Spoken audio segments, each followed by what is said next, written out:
Good day and welcome virtually to the Canada School of Public Service.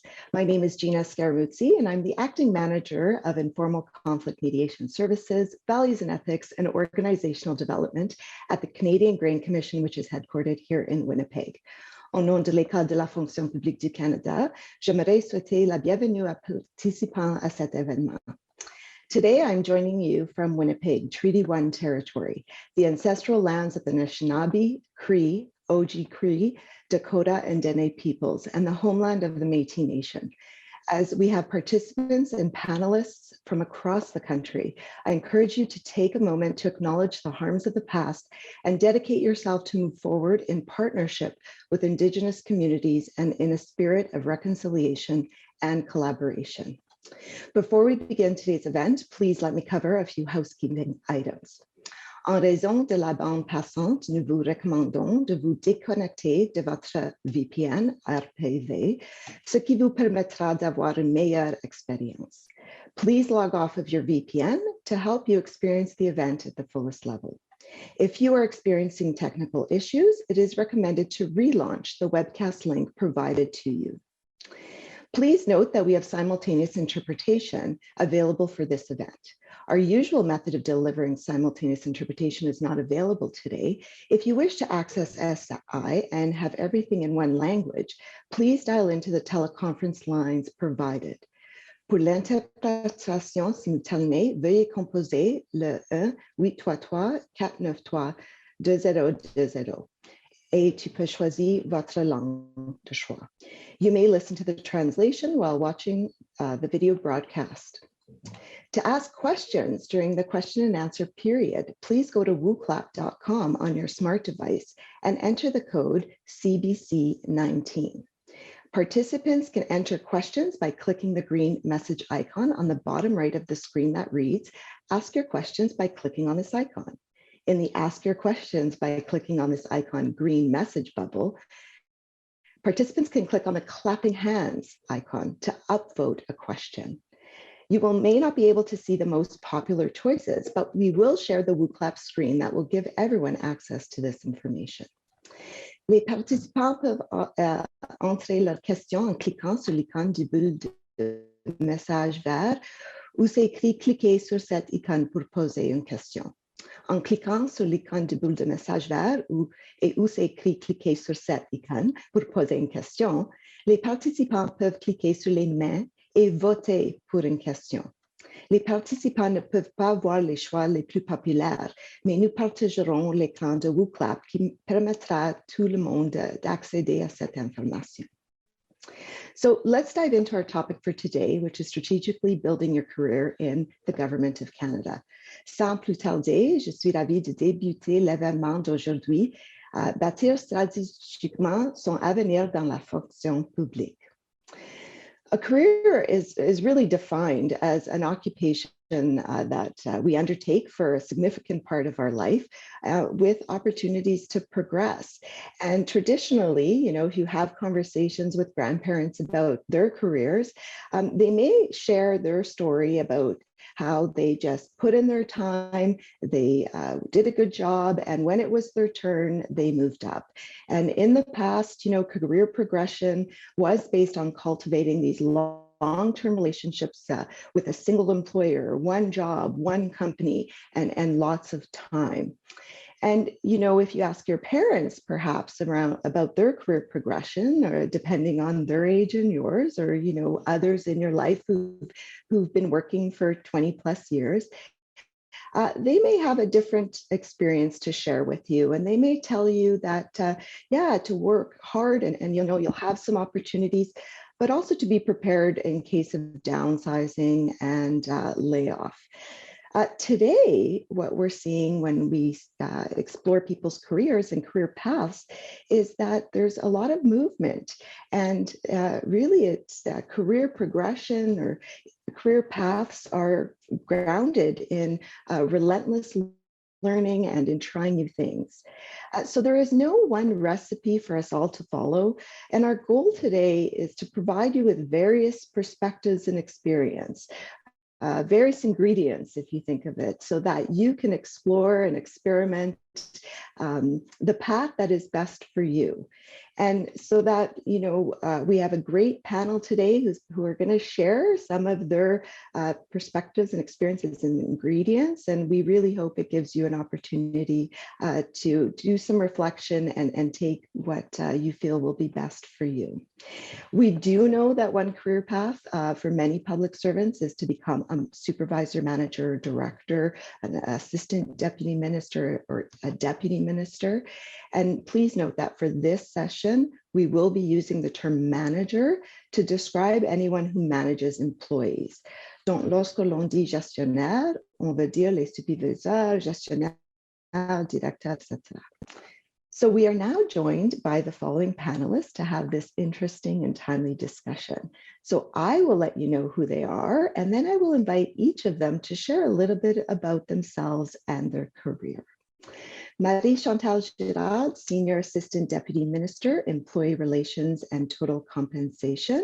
Marie-Chantal nous parlera des politiques et des lignes directrices du bureau de la dirigeante principale des ressources humaines pendant la transition de l'employé au gestionnaire. Isabelle Racine, directrice exécutive du Comité national des gestionnaires. Isabelle nous parlera de ce que le CNG perçoit en ce qui concerne la transition des employés à gestionnaires et des opportunités pour assurer une réussite optimale. Natasha Coté-Khan is a free agent, agent libre du Canada, leading future of work file at Transport Canada. And Natasha is currently not responsible for any direct reports in her substantive position, but she mentors and leads staff at her assignments as a free agent. And Muhammad Ali Khan, Diversity and Inclusion Lead with the Federal Youth Network. Ali leads by example and connects people, ensuring they have what they need to be successful, and has had a deep impact on individuals, even though he's technically not responsible for them. So welcome, everyone. Thank you for joining us. So I now will invite you to just share a little bit around your career progression, any highlights, what you would like to share with our audience today. So Marie-Chantal, can we start with you? Yes, of course. Good afternoon, everybody. Bonjour tout le monde. C'est un plaisir de vous retrouver cette année. Alors, for those who don't know me, I am currently working within TBS as the senior ADM for employees relations and total compensation. Everything that relates to your terms of employment, including your vaccination status. Yes, it's me. Including all of your benefits.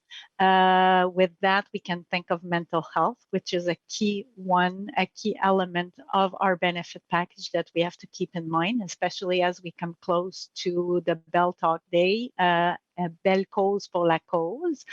I came in the government after having worked 7 years outside of government as a lobbyist, as a teacher, but also as a community activist for women's rights in the labor market, in the workplace, in particular on pay equity issues.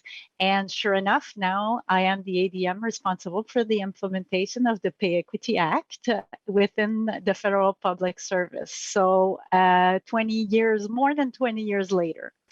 So I did want to move in from an external role, commenting on policies, to an internal one and seeing if I could have an impact working within the federal public service and see what kind of influence I could have there.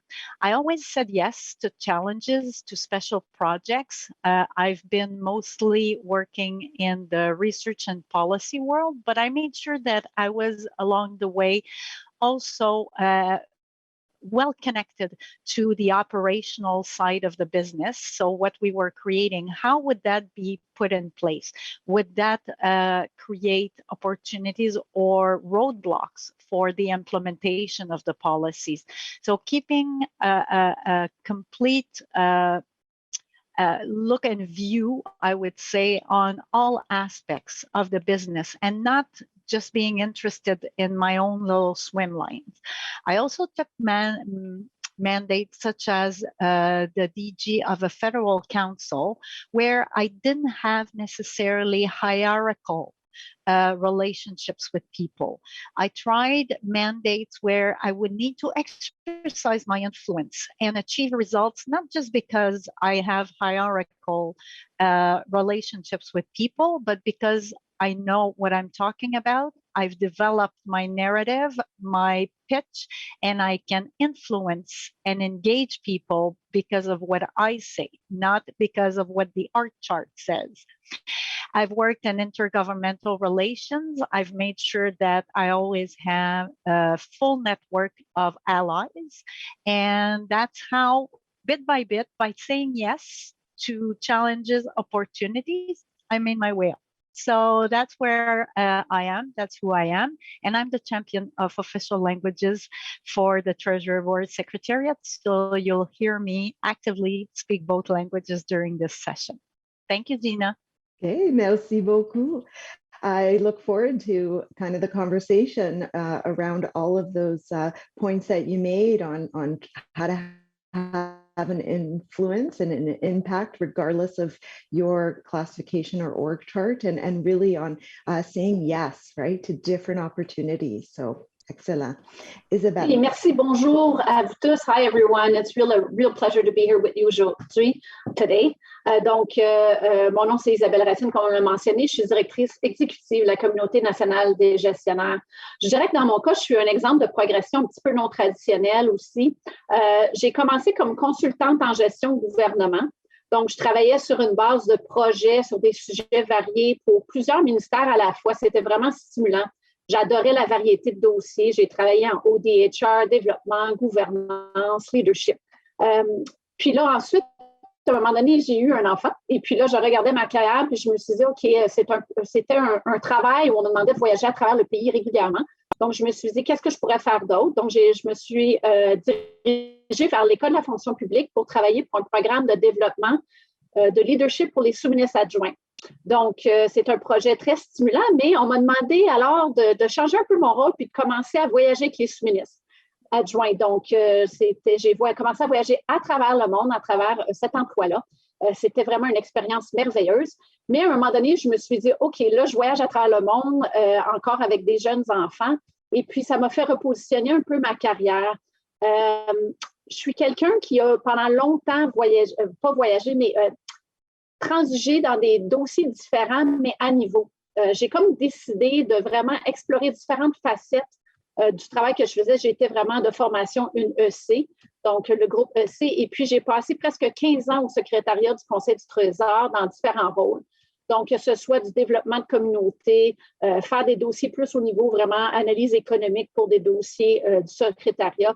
Donc, je dirais que j'ai passé 10 ans à niveau EC6 avec des intérimaires au niveau 7. Puis vraiment, ce que j'aimais, c'était diversifier mon expérience, choisir mon projet un peu en fonction de l'impact également. J'aimais des projets où il y avait un impact de la transformation, les connexions avec des partenaires clés, c'est très important pour moi. Donc, à travers ces différents emplois-là, ça m'a permis de me découvrir un peu comme employé, essayer de vraiment faire l'analyse de c'est quoi que j'aime quand je choisis un emploi, c'est quoi mes valeurs clés, puis les choses qui sont importantes pour moi.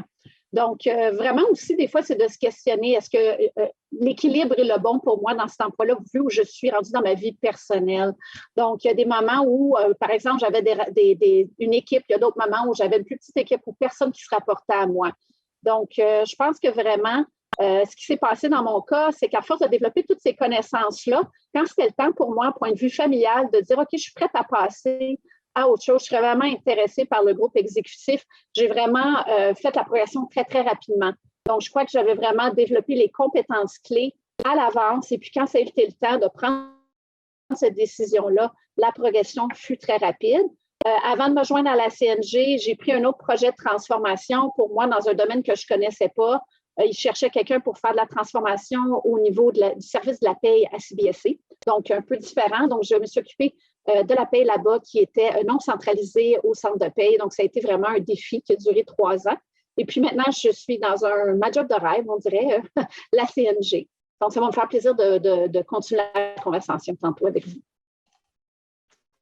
Merci beaucoup, Isabelle. So we've heard some similarities in taking on different projects and challenges and really trying to gain some experience, even kind of within your department or within your group and level. So really excited to kind of hear more about that and share some of that with the audience today.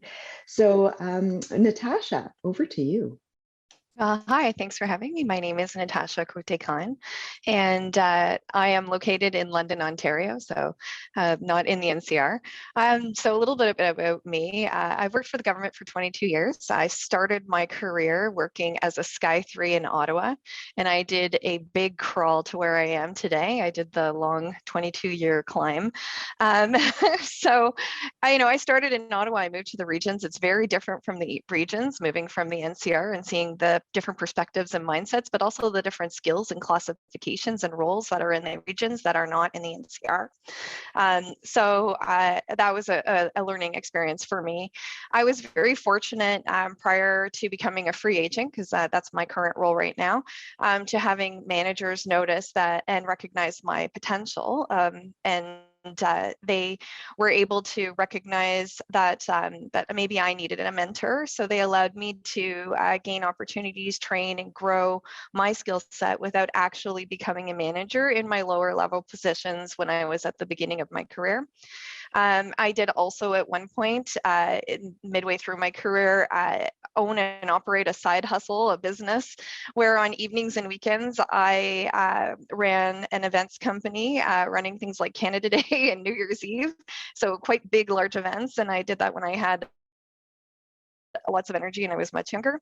But from there, I learned how to become a manager, lead a team, and manage projects. So that was sort of my first real experience of becoming a manager. 3 years ago, I applied to become a free agent in the government. I applied from London. And that was really where I started to grow my leadership skills inside the GC. So as a free agent, we work on shorter assignments where I was able to learn through working within those assignments, but also through new mentors that I created working virtually this way. And, I learned by trying, I learned by sometimes failing, and I learned through research, social media, community of practices, building up allies, through formal courses taken online. So kind of a mixed bag of opportunities and streams of learning. Like Marie-Chantal, I also said yes to anything where I could see an opportunity for me to learn and grow and support what I was doing in my work during my day job.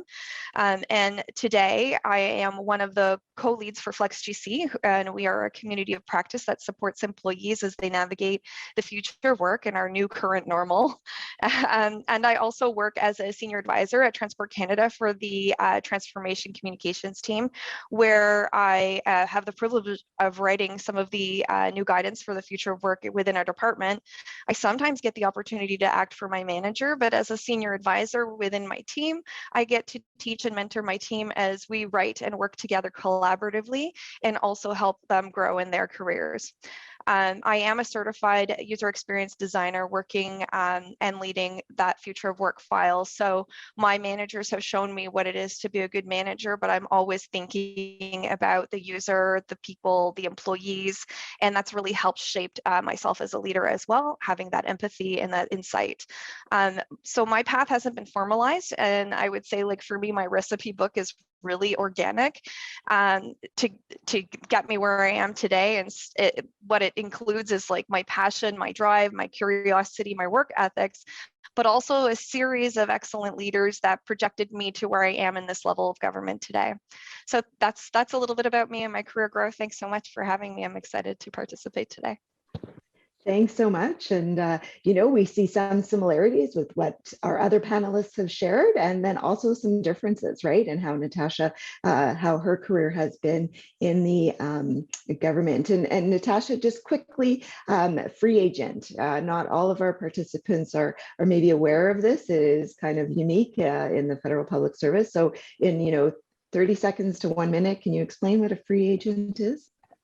So there is a formal definition. Canada Free Agents is a model for workforce that supports managers looking to rapidly and easily acquire talent with emerging and core skill sets to support their short-term needs. The free agent program can offer public servants the freedom and support to select work that matches their skills and interests. Candidates are screened against 14 problem-solving attributes, such as passion, creativity, resilience. The list is long. If I say it, I'll put you all to sleep. But for me personally, though, what it is to be a free agent, it means that I was hired because I hold those attributes and I'm trusted to do good work, manage my career appropriately, and to be thoughtful as I navigate my career through it. So that's a free agent. Thank you so much for that. So Ali, over to you. Thank you, Gina. Folks, my name is Muhammad Ali Khan. I work on diversity and inclusion with the Federal Youth Network. Pronoun-wise, you can refer to me as he or him if you like. I'm a cisgendered, able-bodied South Asian male born and raised in Toronto, the traditional territory of the Mississaugas of the Credit, the Anishinaabe, the Chippewa, the Haudenosaunee, and the Wendat people. Folks, I'm honored to be speaking with you all today. We have a great panel. Obviously, you've heard from all of them, and they've shared some wonderful tips on how to strategically navigate the public service. I think that we're really at a pivotal moment in the public sector right now. We're becoming more digital and automated. We're transforming the way we do things like we never have before. And we're having deep conversations around anti-racism, accessibility, inclusivity, and we're discovering that the path to leadership is not necessarily the same for all of us. Some folks have additional barriers that they must contend with. They have microaggressions or unconscious biases in the workplace that can impact their ability to progress and move up. So as we talk about strategically building our careers, I want to ensure that we're being inclusive to all employees, including those who are disabled, those from the 2S LGBTQIA+ community, those who are Indigenous, employees who are racialized and Black, because it's not always about working hard and networking for all of us. Ageism continues to be a thing, sexism, racism, and so let's remember that career trajectories are not the same. Let's be inclusive to employees from marginalized communities, employees in the front line, employees in the regions. Let's talk about how we can support and empower folks from all of these different types of groups that typically are not involved in conversations around career progression. Now, for me, myself, I really would like to talk about, the benefit of seeing ourselves as public servants rather than employees of a particular department or agency. I'd like to talk about using networks to diversify career development opportunities. I think Natasha greatly illustrated how that could be done. I'd also like to talk about the need for servant, inclusive, transformative, and anti-racist leaders. And I'd like to recognize that leadership exists at all levels and that one does not necessarily need to manage people in order to be a leader in the government of Canada.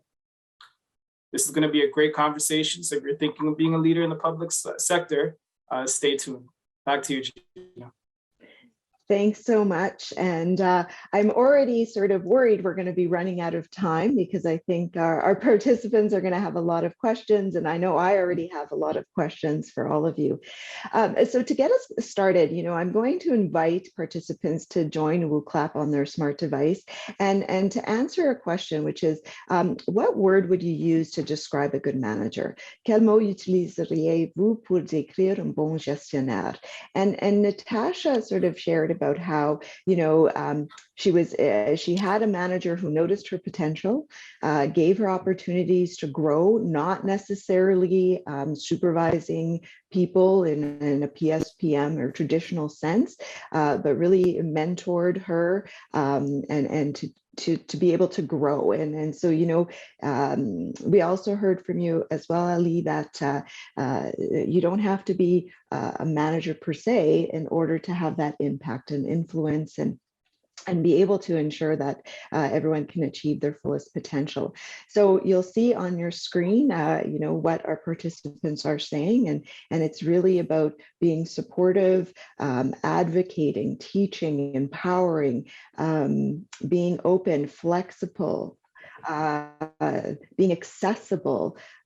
So a lot of the things that I think we've heard from you as well is how to create that environment to ensure that people can achieve their potential regardless of their background and their race, etc. So really thank you for participating in the WooClap. So those can keep coming in, and I see we're in the hundreds already. So it's the words are definitely filtering. Supportive is the one that stands out, which means it is the word that most people are submitting. Understanding is another one. So the larger the word, the more people who are submitting that. So interesting that we have participants from across the country at different levels and different departments. But like you said, Ali, we are all public servants, and we all kind of share some common values. So thanks for that. So let's talk a little bit about that, because, you know, is a manager important in your career? Is being a manager kind of important in one's career? We know a lot of people, that is what they aspire to. We know that some of our panelists have had that experience of being managers. And so the first thing we're going to explore is, what does it take to become a manager in the government of Canada? So we know what are some of the characteristics that we want to see in good managers, but I'm going to sort of start with these questions. And Marie-Chantal and Isabelle, I'm really going to look to you to kind of share your experiences here. So Marie-Chantal, dans un monde idéal, qu'attendez-vous d'un gestionnaire? À quoi les employés doivent-ils s'attendre lorsqu'ils assument le rôle d'un gestionnaire? Que devriez-vous faire, que devriez-vous avoir dans votre boîte à outils comme gestionnaire? Et que devraient faire les employés qui veulent devenir gestionnaires? C'est une très longue et très complète question. Je vais y aller point par point, mais déjà, je peux dire que je suis très encouragée par ce que j'ai vu à l'écran comme mots, parce que ce sont plusieurs des mots qui résonnent, qui trouvent écho chez moi et qui sont importants pour moi et que je recherche chez mes propres gestionnaires. Alors, premièrement, qu'attendez-vous d'un gestionnaire? Du côté un peu plus compétent, commençons là. Je pense que ce qu'on recherche chez notre gestionnaire, c'est que cette personne puisse nous guider. Alors, de quoi a-t-on besoin pour guider les gens? Je pense que les gens recherchent un gestionnaire ou une gestionnaire qui aura une vision claire du mandat, n'est-ce pas? Qui va être capable de situer le mandat de l'équipe à l'intérieur d'un contexte plus large, les attentes du ministère, les priorités du gouvernement. Donc, un gestionnaire qui va être très au fait de ce qui se passe, qui va être curieux, qui va être intéressé, pas juste au mandat, parce qu'on le sait, aujourd'hui, aucun problème, aucun besoin n'est répondu par une équipe, une personne. Les problèmes auxquels on fait face et auxquels on a à répondre comme fonctionnaire sont des problèmes complexes. Alors, de penser qu'on va travailler tout seul dans notre coin, en autarcie, c'est un peu illusoire. Alors, le gestionnaire, selon moi, doit avoir cette vision et être capable de se situer à l'intérieur du mandat. Doit aussi connaître les rouages, parce qu'un gestionnaire accompagne son équipe pour atteindre les résultats. Alors, le gestionnaire doit comprendre assez bien les rouages et la mécanique gouvernementale pour pouvoir bien guider, encore une fois, son équipe et faire les bonnes recommandations à la haute gestion. Maintenant, quand on regarde du côté plus compétente, parce que le gestionnaire n'a pas besoin de comprendre de manière très, très, très fine tous les aspects du mandat. Le gestionnaire n'est pas ce qu'on dit le subject matter expert. Il ou est le gestionnaire. Alors, il y a une nuance importante et souvent, c'est un saut qui est très difficile à accomplir. Moi, j'ai eu de la difficulté. J'étais un subject matter expert Moi aussi, je viens du groupe EC et j'étais reconnue et valorisée pour cela. Alors, de maintenant changer ma perspective, devenir une gestionnaire, ça veut dire que j'accorde mon attention, mon temps, mes priorités sur autre chose aussi. Alors, un gestionnaire, une gestionnaire doit être équitable, curieux, on l'a vu dans les ouvert aux idées et aux innovations. Le gestionnaire n'est pas la seule figure du groupe et le visage du groupe. Il doit mettre en valeur son groupe, y attribuer la reconnaissance qu'il doit y avoir, donc ouvert aux idées et à l'innovation, être réseauté, savoir, et si on ne connaît pas les gens, savoir où aller chercher l'information. On n'a pas besoin de tout savoir, mais on doit savoir où commencer pour aller trouver les réponses auxquelles on a besoin. Respectueux, doit avoir acquis un niveau de bilinguisme suffisant pour pouvoir gérer des employés dans les 2 langues officielles de manière très concrète, rigoureux. Pour moi, c'est un mot important. Travailler avec sérieux. Lorsqu'on est gestionnaire, on est responsable du travail qui provient de notre équipe. Alors, pour moi, la rigueur est très, très importante et elle va avec l'équité aussi. Et je dirais d'être organisé. Si on est quelqu'un de peu organisé, il faut s'outiller pour être organisé parce qu'on devient responsable aussi de la promotion du travail de nos collègues. C'est une responsabilité qu'on prend et il faut s'organiser, il faut être efficace. Je dirais, il faut aimer gérer. C'est très important. Si on n'aime pas ça, ça paraît. On accueille ces enjeux et ces besoins-là avec une certaine posture et ça se ressent. Alors, on est malheureux et on rend les gens autour de nous malheureux par le fait même. Alors, les attentes, pour moi, elles seraient là. Now, what is the role? I would say more adaptation as we move into these areas of management, as a supervisor, as a manager, as a director, a lot of adaptation because the context is evolving. If you don't welcome it, integrate it, how can you guide? How can you lead, right? More planning, key for the success of your team, more accountability. So again, might not be your preferred aspect of your work, but there's a reason for it. There's a framework around it, and that comes with the job. Recognition of the employees, extremely important. Focused on results. So the management aspect to achieve those results is key. Communicate. So those are all aspects that we develop. It's not, you don't wake up one morning and you master in an equal fashion all of the elements that are required by, you built it as of today. The day you're hired, if it's an objective that you have in mind, it helps you also select what will be your next mandate? What will you say yes to in order to widen your spectrum of experiences? Finally, dans la boîte à outils, I really invite you to go look at the school. They have a number of programs that will brush the portrait of what needs to be in your toolbox, but essentially they will indeed cover the priorities of government, how to manage effectively, how to ensure that your team, you can build productivity in your team while ensuring well-being. Those things were done in isolation in the past. We are in 2022 doing it together, like thinking about it together. Hence, it won't be the same solutions or the same path that we'll adopt today that a manager would have, proposed or implemented 10 years ago. Mentalities and behaviors.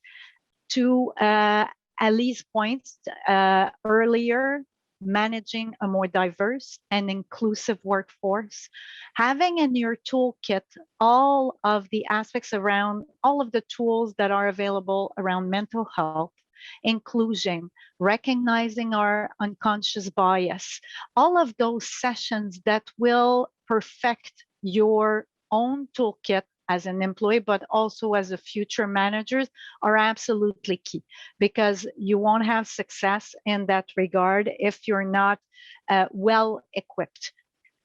Harassment management, and I would close on this by advising you, my best advice is also to learn to have what I call good conversations. Managers are afraid, not all, and I don't want to generalize, but are afraid to have what they will call difficult conversation. I think it is a terrible word for it, because usually everybody is unhappy in that situation. I call them good conversation. We're looking for success. We're looking for empowerment. And if we want to find constructive solutions, we need to be able to have those conversations. So equip yourself on your path, because talent management and performance management are key. It has to be in your toolbox. And if as an employee, you miss that opportunity twice a year to have those good conversations with managers, it works both ways, right? So it's a two-way street. You miss the opportunity for your career development, but also to learn how to do it when your turn comes, and have conversations today with your colleagues. So how do you resolve issues with your colleagues? Well, those are all very practical and day-to-day conversations that prepare you for those good conversations once you do become a supervisor and you are responsible for the career path, of your team. So I think I've covered a lot. I don't want to take all the space. So the last part of your question, Gina, maybe I will keep it for the next round. Okay. Thank you so much. And even in my own experience as a manager, I can guarantee I didn't have all of those competencies and all of that learning before I sort of landed in a manager's role.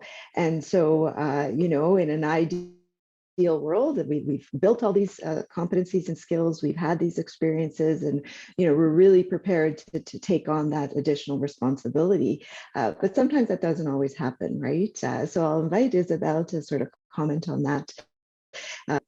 Parce que je sais que il y a les soutiens qui existent pour les gestionnaires, et comment est-ce que votre communauté, la communauté des gestionnaires, aide les gestionnaires qui ont des difficultés? Merci, Gina. Je pense que je voudrais juste aussi faire une introduction un peu pour faire le lien avec ce qui a été discuté. Je suis complètement d'accord avec le point d'Ali, qu'avec les deux gestionnaires, c'est pas toujours la même chose. On peut être leader même si on n'est pas gestionnaire. Puis je pense vraiment que la définition qu'on a commencé à faire de la gestion colle à vraiment ma définition personnelle, vraiment de mobiliser son équipe envers l'atteinte d'objectifs.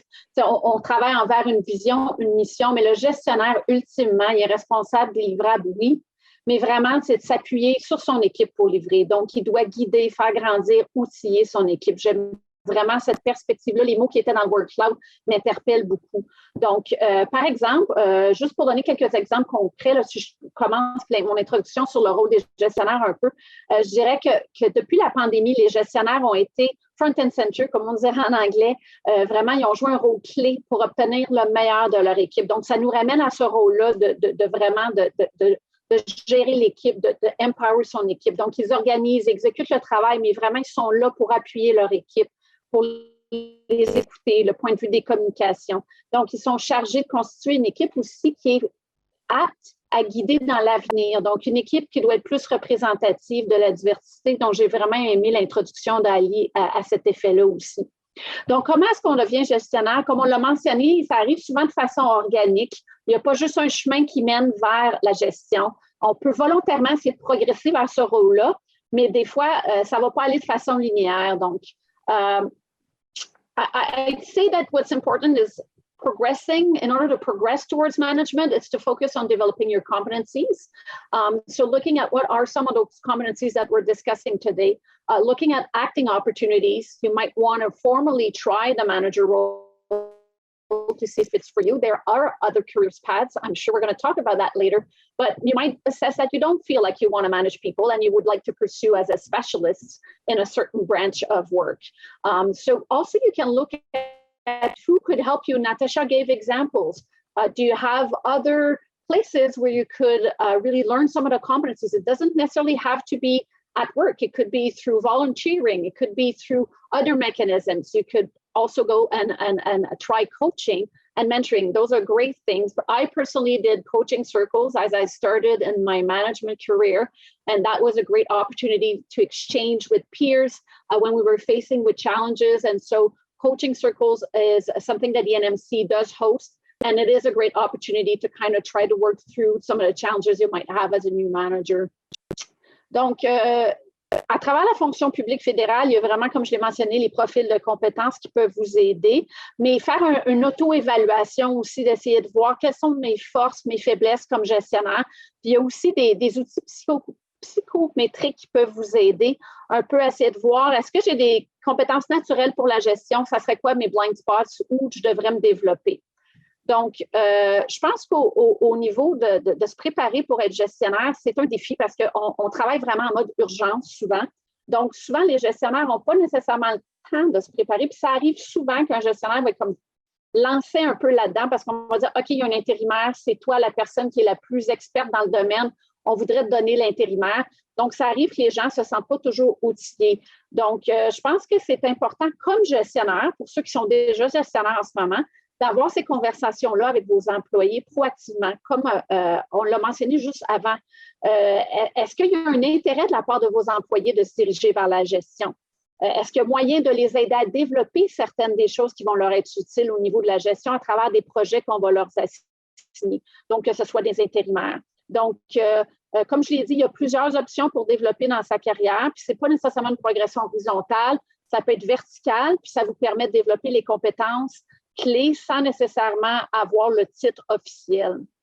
Je pense que je l'ai mentionné. I mentioned, like, really, I believe strongly in coaching, mentoring, having peer conversations, seeking assistance from your own director. There is the formal training from the school. I'll briefly mention in a few seconds what the NMC offers too. But I think the issue is not the lack of support available, and it is often making the time. Donc, se donner le temps d'investir dans notre propre développement, puis d'aller chercher ce soutien-là. Donc, au niveau de la CNG, je ne sais pas si vous connaissez les gens qui sont avec nous aujourd'hui, la Communauté nationale des gestionnaires. On est un organisme horizontal vraiment qui représente plus de 40 000 gestionnaires et aspirants gestionnaires. Donc, ce qu'on fait, c'est qu'on focus sur les choses qui ne sont pas nécessairement la formation professionnelle comme telle. Vraiment, ça, c'est le mandat de l'École de la fonction publique. Mais on va vraiment essayer de focuser sur ce qui est les autres outils dans la boîte à outils pour gestionnaires. Donc, on fait beaucoup de choses en lien avec le soft skill. On va faire du networking pour les gestionnaires pour qu'ils puissent justement connecter avec des pairs. Puis donc, je vais faire un petit plug, comme on dit. On enregistre beaucoup nos sessions. Donc, ces choses-là sont disponibles sur YouTube. On a fait beaucoup de travail dans le temps de la pandémie sur comment travailler différemment avec nos équipes, comment, que ce soit l'appel à l'action du greffier, comment avoir ces conversations qu'on ne veut pas appeler difficiles, mais ces conversations pour lesquelles on ne se sent peut-être pas outillé. Donc, c'est vraiment un peu d'appuyer les gestionnaires qu'on essaie de faire, puis leur donner des forums où ils peuvent échanger ensemble. Merci. Okay, merci.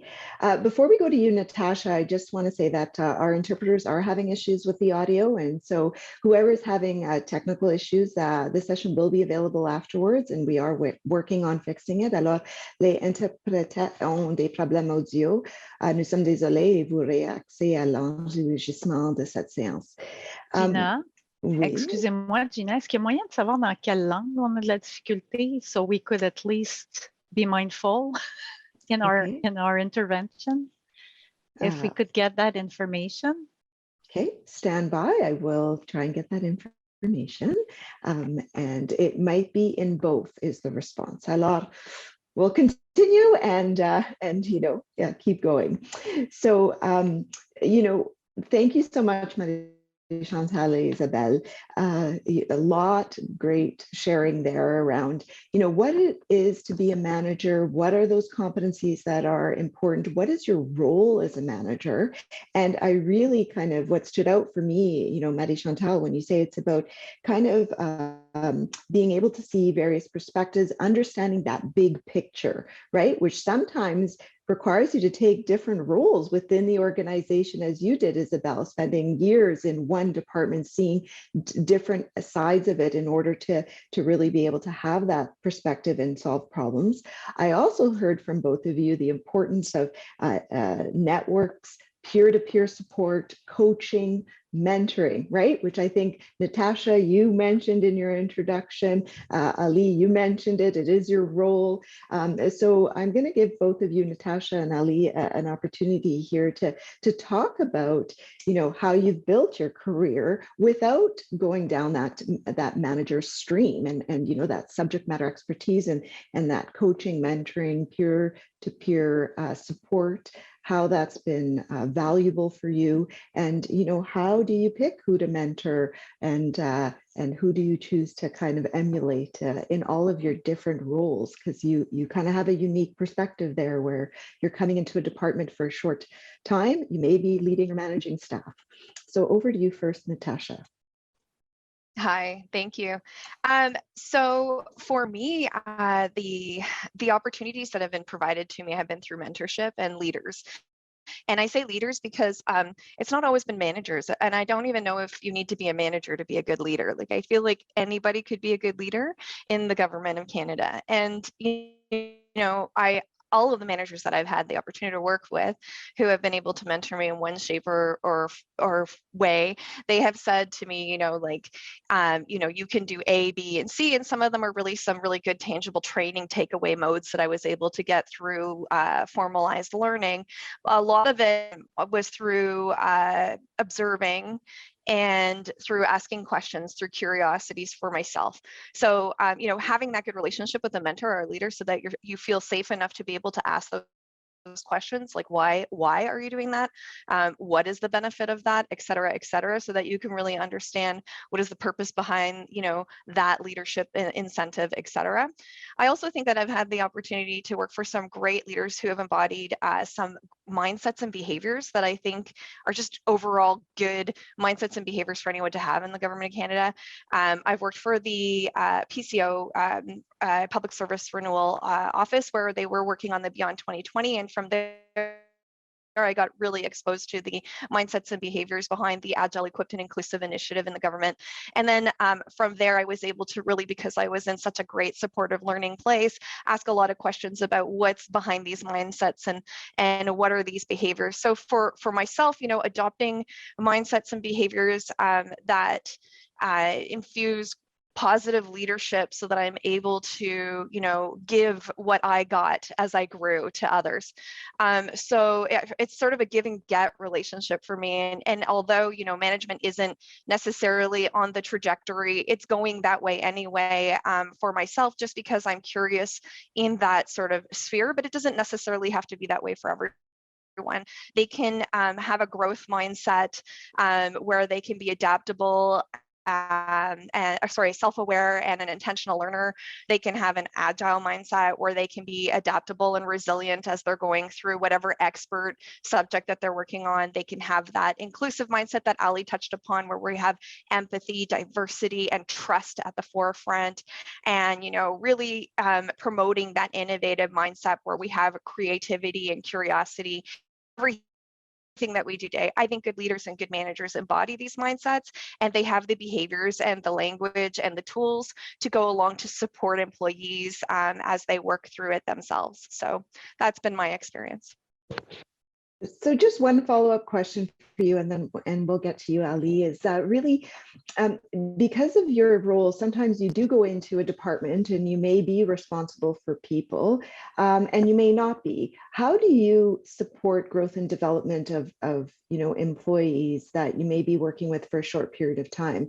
I've heard from public servants, one of the reasons they want to be a manager in the public service is to have an impact on others and to really help others achieve achieve their full potential.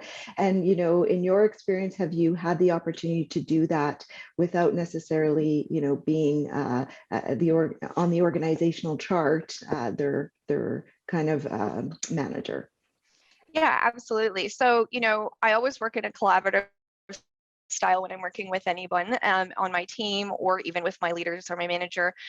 You know, some little tips that have helped along the way to help allow other people see, you know, where they have opportunities to grow is like, you know, to use the track changes function as you're working on a document so that they can see where those changes happen. And if they have any questions about why the content was changed or what some of those think pieces were before, inviting them and leaving like that open door policy to have that conversation, you know, in a organic way where they can just say, you know, I don't understand why this changed or how come, and I can provide those insights and maybe some of that, you know, pieces where they could go and learn or grow on their own. You know, with the free agent program, I leave myself open on social media and in LinkedIn as much as I can because, you know, it's kind of how I'm getting my jobs, but it also has allowed people to reach out to me whenever they want to ask questions. And I leave that virtual door open too there. And then, you know, making through my networks and partnerships. I am part of the Federal Youth Network's Living Library of Mentors, and you know, I continue to do so. And I think I mentioned before, it's like a give and get. People gave to me, and I started very low level at Sky 3, and I did that really hard, long climb. And I'm now in a position where I can give back to others. And I just think that like anyone who's a good leader and goes through that cycle, they do that, right? I've seen that in some of my experiences with the mentors that I've had, and I'm doing that now as I move forward. So that's how. Thank you so much. So, you know, Ali, let's kind of come back to kind of your introduction and, you know, you've heard all of our panelists share about how important it is to have that peer network, to work collaboratively. You know, I think Marie-Chantal said no problem can be solved by one individual, and you really need to bring people together with various perspectives in order to tackle these issues.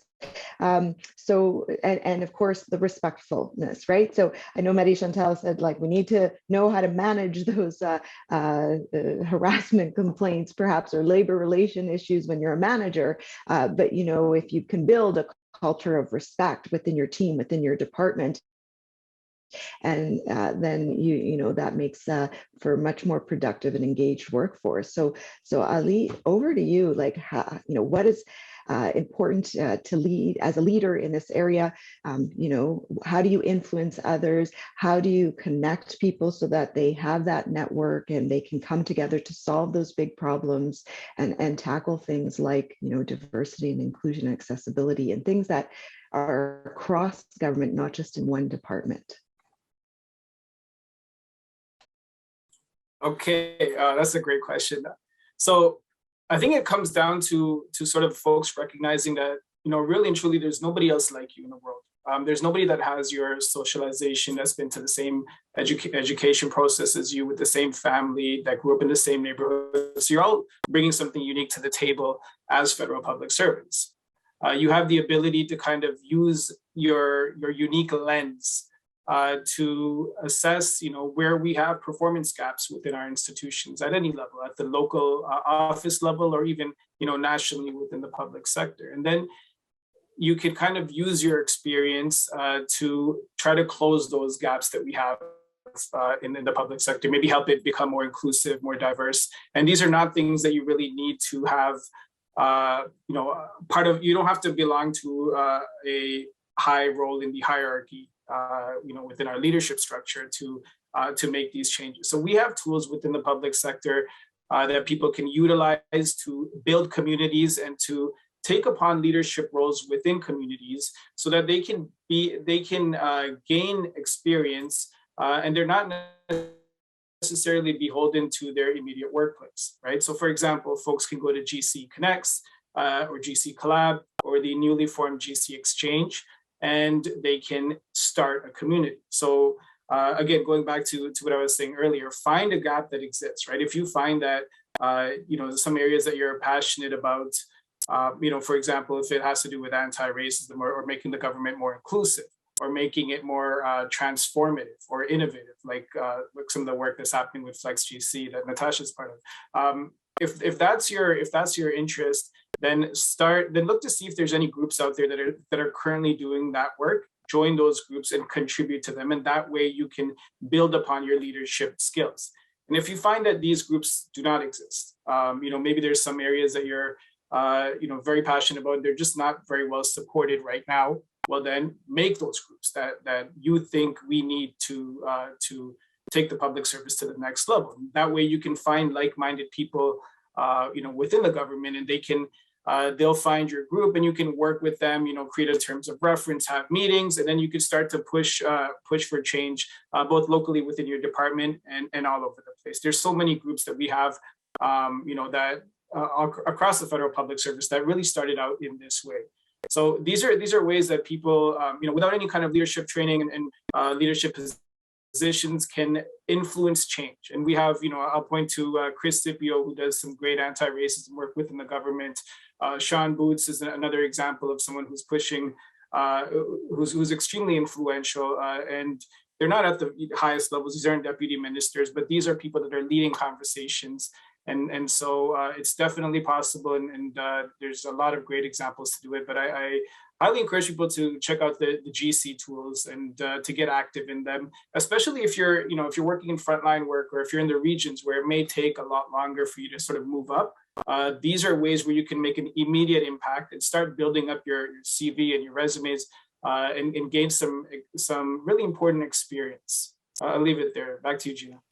Thank you so much. We do have a few more minutes before we're going to move to questions. I know there's a lot of questions coming in. So I'm going to ask each of you to share a couple things. So the first thing I would like each of you to share is, what was your best career move? So it could have been something you did that was more like horizontal, so same group and level, right? It didn't require, a process where you had to go to an interview and apply, but maybe it was something that just there was an opportunity there. And so thinking of all your experiences, what was the best one and why? So I'll start with that as my first question. And I'm trying to read the body language to see if there's somebody who's ready to go first. I want to give people a little bit of time if I can, but is there a panelist who would like to take this one first? And I see Marie-Chantal has come off of mute, so go ahead. I can best, I would say, that opened the most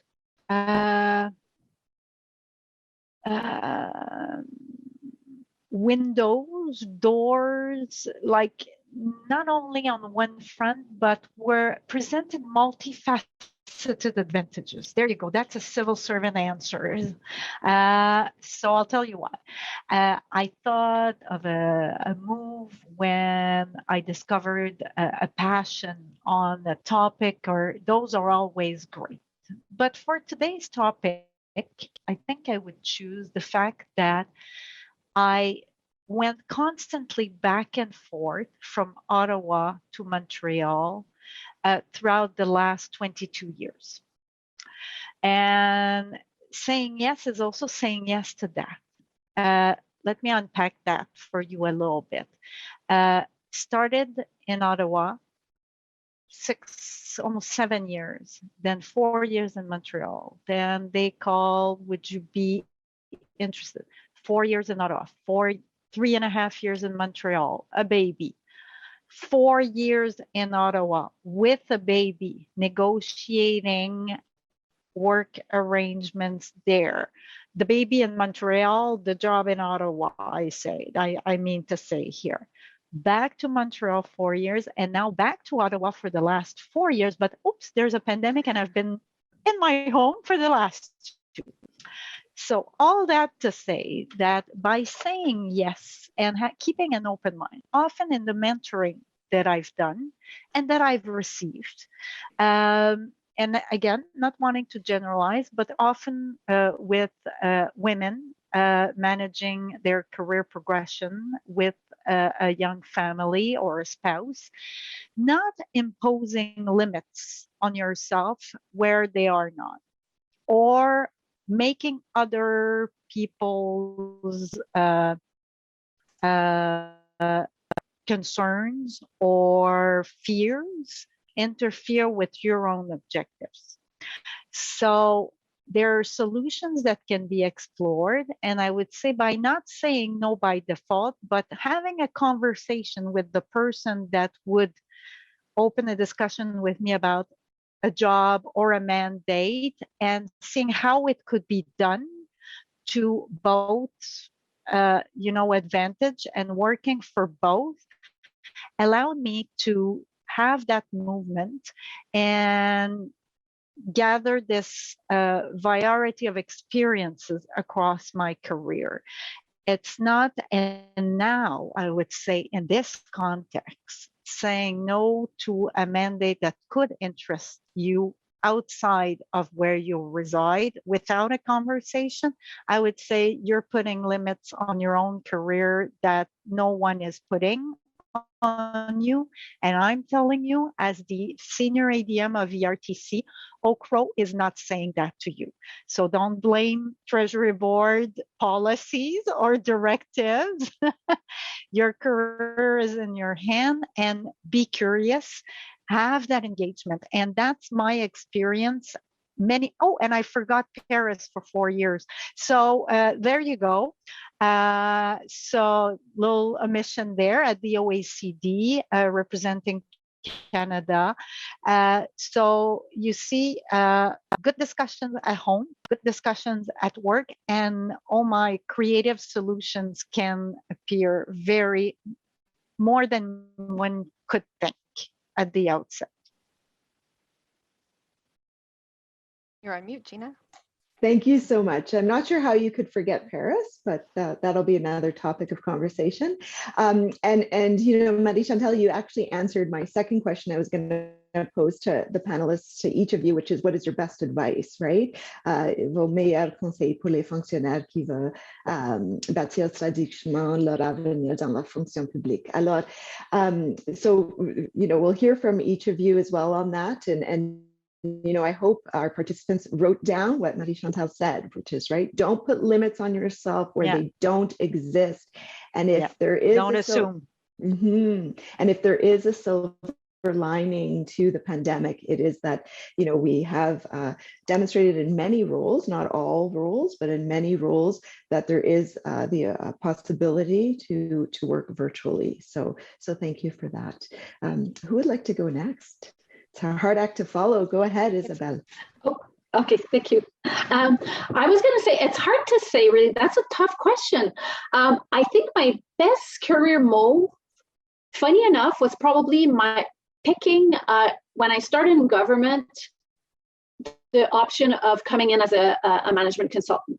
I had different offers to join the government, and some of them were like, the policy stream, various different types of things. But what I loved about coming in as a consultant, it gave me that curiosity. It gave me that tendency to look for new things, to want to really do that transformation. But it opened up a world of possibilities. I didn't see my job as just like, this is a stream for me. It was more, what's the next interesting opportunity that presents itself? And that's a little bit the nature of the work when you're a consultant and you move from one project to the other.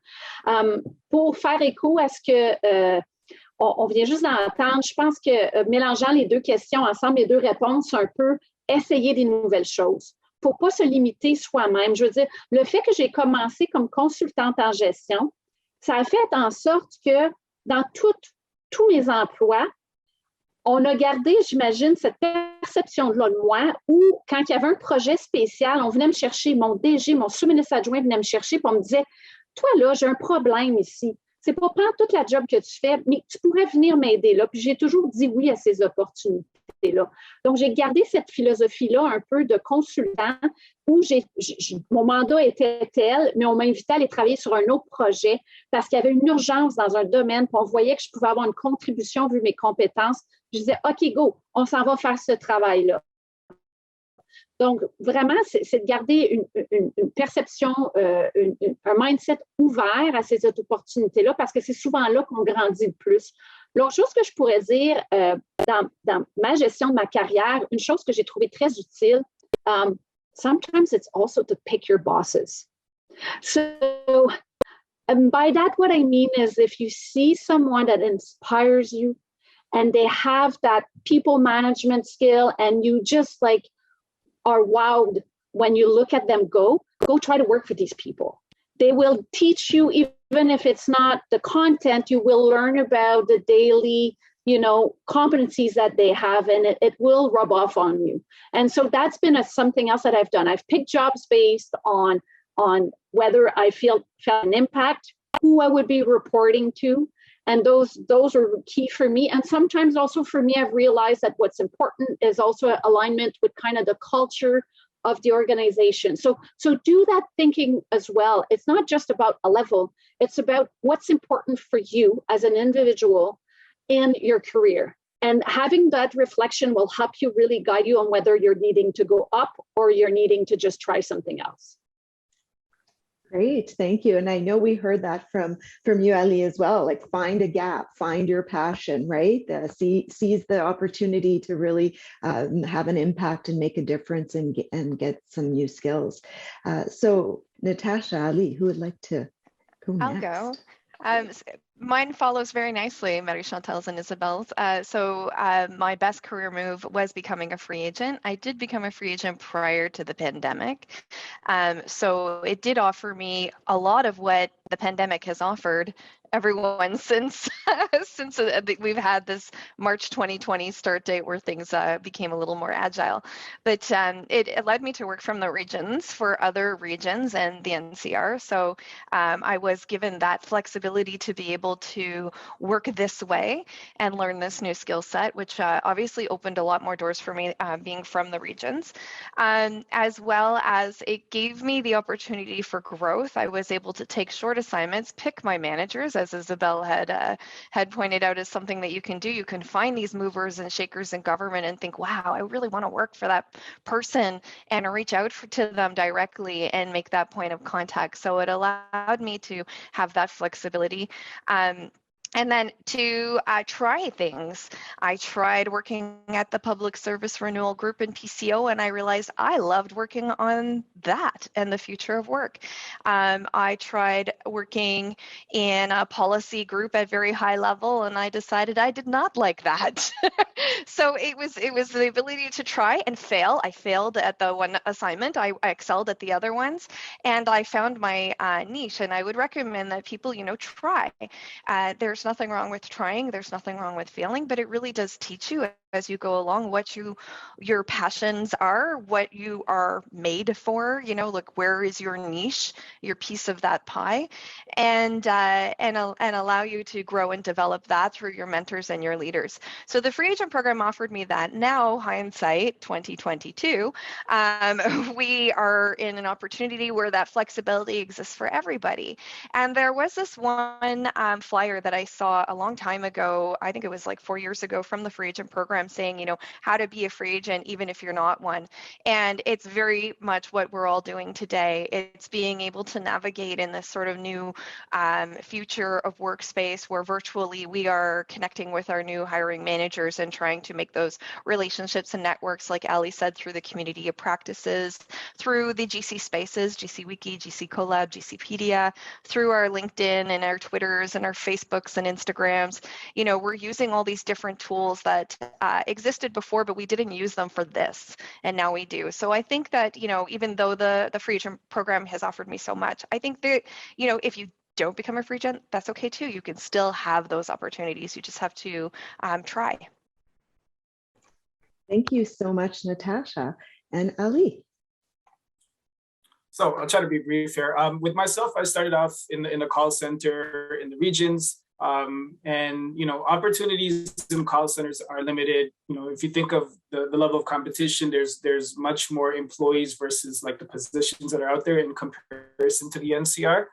So one thing I did is I tried to diversify how I do my career development, right? So you put you obviously put a lot of effort into your current department, but then also start to again build communities on the GC tools and to interact with people in other departments. So you're not solely relying on your immediate workplace for all your career development needs. And again, I think that's critical in light of some of the conversations that we're having with respect to unconscious biases in our workplace. So if we can find ways to, as a public sector, diversify, how people do their career development, how they can kind of build up on their competencies, it'll create just a much more enriched public service. So I was building communities on the GC tools. I was getting involved in some of the YPN work that's happening, so the professional networks within my department. And then somehow I got involved with the Federal Youth Network. And slightly before that, if I could backtrack, after the murder of George Floyd, a few of us kind of realized that there is this gap in the federal public service. Of course, there's this lack of representation. There's systemic racism and so forth. So we came together at the working level to create the Anti-Racism Ambassadors Network. And I think that was one of my most memorable kind of career moves. Since then, I've been working with a lot of great folks like my colleagues at the Federal Youth Network, and some of the other great equity seeking groups out there. So that's really sort of helped me in my career, is getting involved in these different groups and diversifying some of the way I look at career development, and moving some of my initiatives outside of the immediate workplace and more into spaces where it would benefit the entire public service. I'll leave it there. Thank you, Gina. Okay. Thank you. So we're now ready for questions. Nous sommes maintenant prêts pour les questions. So we have many questions that have come in through WooClap, and the screen has been shared. I'll just start kind of from the ones that have received the most hearts. What career advice can you offer to public servants who do not have management executive ambitions, but who still want a fulfilling career? I think, that really is a question for you, Natasha or Ali, because, you found projects you're passionate about. Sometimes you've tried things and you've realized you're not passionate about them. So maybe I'll just ask one of you to take this question. I don't know if Ali wants to go. I feel like I've answered this already, through for myself, the advice that I offer public servants is to be curious, to find your passion, and just try and find what fulfills you in your day-to-day jobs. That is a journey that is specific to you and unique to you. Like Ali said, there is only you, and there is no other you. And so all of our journeys and paths look a little bit different. There's none that are the same. So really recognizing what it is that excites you and makes you want to wake up in the morning and come to work and do good work. Whether that's, a leader that, gives you that safe space to be able to build and create and be innovative, whether that's you being the leader to give that space to your employees. It's really unique to you, and you just need to find your niche. I found it through mentors, through asking questions, through trying and through failing. And my journey might look different from yours, but again, like what I've been saying from the beginning of the session is that you'll never know until you put yourself out there and really just start trying and asking those questions. Thanks. Anything to add there, Ali? Okay, so yeah, no, that's a great question. And you know what, in terms of the advice I could offer, I would suggest, number one, maintain good relationships with your colleagues, build your network, maintain a work-life balance, demonstrate initiative. I think initiative is the most important, or one of the most important competencies we have in the public service. And it's one I encourage people to kind of study and get to know. It's going above and beyond, really, really and truly. Be innovative and transformative. Don't limit yourself in the work you do just to your job description. Look for ways to improve processes, policies, and procedures. And that would benefit not only yourself and your colleagues, but by extension, other Canadians and public servants as well. Be aware of what's happening in government. So, if you have a news feed, even on your, social media, whatever it is, set it to find out about what's happening around the public sector, or even within your department. So, what's, you're kind of up to date on what's going on. Of course, visit your organizational intranet page, read emails from the executives, know the big picture. Join committees. They're a great way for folks to kind of build new relationships again. And keep applying. Don't get discouraged. We hear a lot. I used to be a team leader for a few years, and you saw that a lot, where people would apply for a few times in their career in the beginning. Maybe it wouldn't go too far, and then they would get discouraged or jaded. Don't. Keep applying and keep sort of pushing yourself. Understand success and failure. And to me, a successful, like a board process, is successful if you leave with a greater understanding than when you came, right? It doesn't matter if you necessarily pass or fail, because these processes are going to be around for the duration of our career. So we can continue to only get better at them the more we try. I would encourage people to always look to the future, to strive to accomplish things that you thought were, previously impossible. Get outside of your comfort zone. A lot of times we get really, addicted to our personality types. And, I think it's good to kind of try new things. Like this talk is something I would normally never have done. It's entirely outside of my comfort zone, but, just giving it a shot.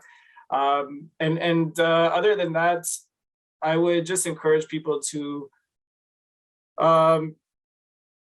just to go for it. Look at the different communities. There's a GC collab link called GC Communities. If someone can put that up in the chat, that has a link to all of the different groups out there. I would encourage folks to get involved in those. That involves leadership work without necessarily having a team that's reporting to you. I'll leave it there. Thank you, Gina. Thank you. So today we've heard a lot of, try new things, say yes, find out if there are communities to get involved in, to find a gap and kind of move that kind of on the side of your desk. But, there is a question about what should we say no to?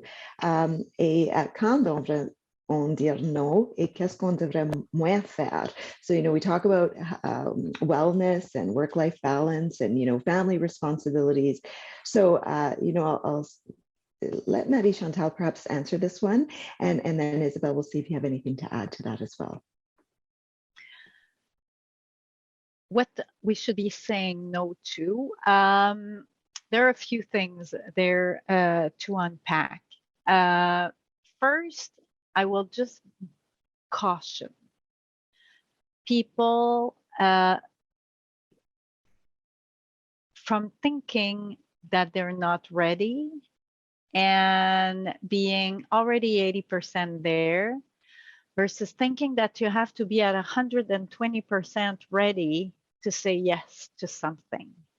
Goes back to my other point, don't put roadblocks on yourself, on your road, if people know you and they think that you would do a splendid job, because everybody has something to learn in their new function. No one arrives without nothing that they need to develop on or to learn in a job.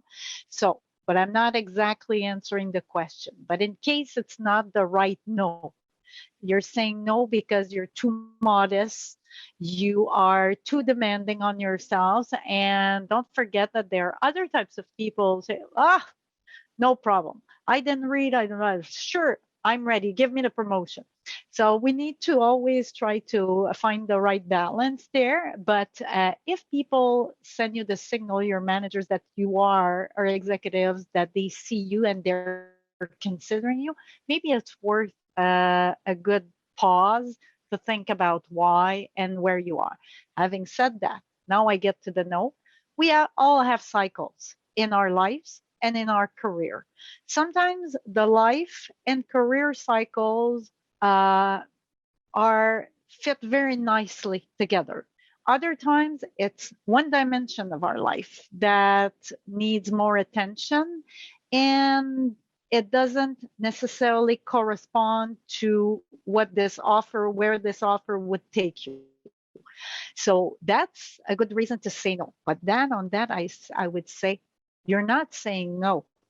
You're saying now at this point in time, probably not something that would allow me to achieve everything that I could achieve for you at the right time. You are still the right person. It's that for a number of reasons, right now, it's not something you want to put yourself in, I would say, position de succès. And managers are not there to put you in a losing situation either. Remember that. We're all the solution to a problem. We are human resources. And when we're hired, it's because the team needs help. The workplace needs help. They're looking for skills. They're looking for leadership. They're looking for something. So you're not, it can be that type of no also. We heard about certain concerns that you could have that once validated would justify a no. Again, here the conversation is important. You heard that the environment is toxic. You heard that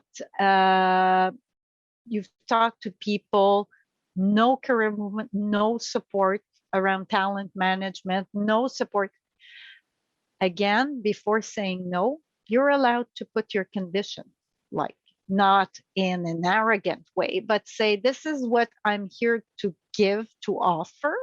But, you know, I'm also looking for this in this experience. Can you ensure that through this experience, again, a conversation to be had? But I would say, and of course, no to anything that doesn't allow you to fulfill yourself as a public servant, would go beyond what is allowed or legal, if I say it bluntly, and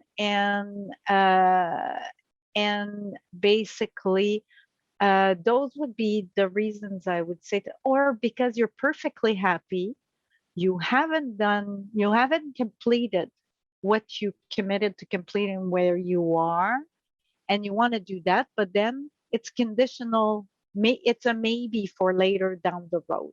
So there wouldn't be many reasons for me to say a flat no to someone.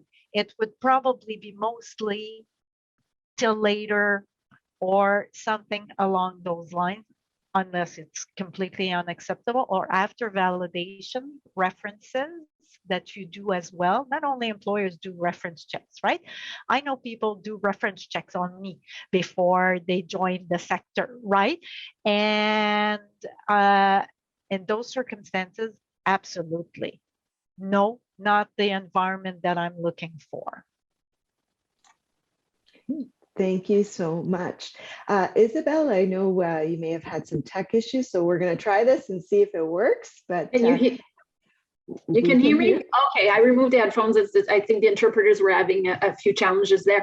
I'll go quickly because I support exactly what was said. I do think that, yes, if it's you that's not confident, if people are seeing you in the role, just take that leap and just try it.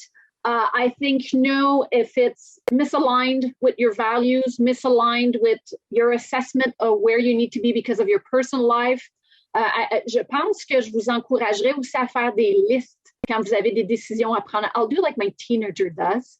My teenage daughter, she does lists for everything. So do that list of like the pros and cons. And if the cons are only your confidence and maybe I'm not ready for it, then I would say that that's not the right necessarily a decision making point.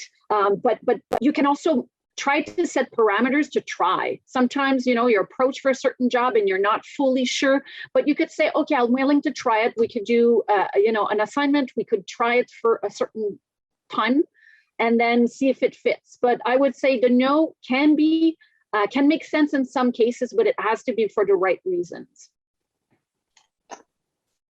Great, thank you. There's a couple questions that, I think touch upon this idea of, do you always have to say yes and make a move if like Marie-Chantal said, you're currently just in a really good environment, in a really good position. It's well suited with your interests, but also perhaps your personal circumstances and your family or your health. It could be anything really. So, there's a couple questions there on, can you remain on the same team? You love your work. Is that sort of okay, or is that going to be viewed as someone who doesn't have initiative, right? So I think good communication, back to I think what we heard is a really important competency, and how to have those good conversations is very, very important. So I think the next question, and we'll probably just have time for this one last question, but someone is asking how they can move from a term to an indeterminate, and what are some of the resources that could potentially help them get that indeterminate. And I remember when I first joined the public service, I too was a term. So to whoever asked that question, it was definitely top of mind for myself. And I did have a good manager and mentor who said, your number one kind of focus should be on getting an indeterminate. But that was 20 plus years ago, and things have changed. So maybe Marie-Chantal, I'll ask you to sort of weigh in on this. Quickly, if you're a term, if you have graduated fairly recently, there are a number, like I don't even delete my email, and I will be very transparent. I just cut and paste and send the same thing to everybody who asks me. Number of programs that you have a fast track to when you're newly graduated. Alors, il y a le programme de leader en politique, il y a le programme d'emploi pour les gradués postsecondaires. That includes PhD. That's how I came in. So I was in my 30s, late 20s, early 30s, not at the beginning of my career. Mais si tu viens de graduer à l'intérieur des quelques dernières années, ce sont des fast tracks pour obtenir, il y a au moins 4 programmes formels plus les programmes de stage. Si vous pouvez faire des stages, ensuite, je dirais, il faut trouver un processus de recrutement externe. Si c'est à travers un programme de recrutement externe, vous allez vous inscrire dans le système à emploi.gc.ca et vous pouvez recevoir des notifications de tous les processus de recrutement externe. Et je vous rappelle qu'en ce moment, avec la réalité dans laquelle nous vivons, il y a beaucoup plus d'ouverture. On est moins limité par région de recrutement. Et finalement, je vous mentionnerai, ne vous limitez pas à votre champ d'expertise ou le domaine dans lequel vous avez gradué. Il y a plusieurs voies d'entrée. Oui, peut-être que ça veut dire faire un petit pas de côté pendant quelques années, mais dès que vous êtes entré, vous avez accès à tous les autres postes au sein de la fonction publique. Soyez loyal envers l'organisation qui vous a embauché et qui vous donne votre chance. Hein? Je ne vous dis pas de faire des sauts de puce comme ça à toutes les 20 minutes. Mais ce que je vous dis, c'est qu'après cela, vous avez accès au bassin interne. La fonction publique, c'est grand, c'est diversifié, tous les emplois existent et vous allez vous retrouver dans votre secteur de préférence d'activité par la suite. Thank you so much for that, Marie-Chantal. And personally, my undergraduate degree is a Bachelor of Science, so not directly related to the work I've done in human resources for the majority of my career. So absolutely, the public service is a playground where individuals can tap into all kinds of skills that they do have. And I know there was a question around, that higher level education and the investment to pursue a master's or PhD. And, Marie-Chantal just shared that there are those external recruitment programs for those levels as well. So thank you for that. Thank you for all your questions. We obviously did not get to all of them. There is a session, I believe, on the 28th of January that will offer an opportunity to answer all these questions. I know that the list of GC communities is in the virtual expo, and that's where you find the programs and the link to webcasts. So that is where that list of communities can be found. I just want to thank you all. J'espère que vous avez apprécié l'événement. J'aimerais remercier Isabelle, Marie-Chantal, Natasha et Ali, et vous tous à travers le pays d'avoir participé à cet événement.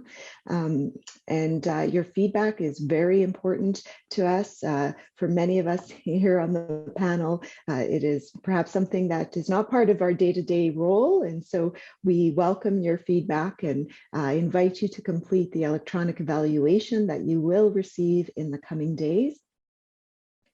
The school has many more events to offer you, and I encourage you to visit their website to keep up to date and register for all future learning opportunities. As we heard, learning as much as you can throughout your career will help you build that career in the Government of Canada that you will continue to be engaged and passionate about. Once again, thank you all. Have a wonderful day, and this concludes the event. Merci, bonne journée.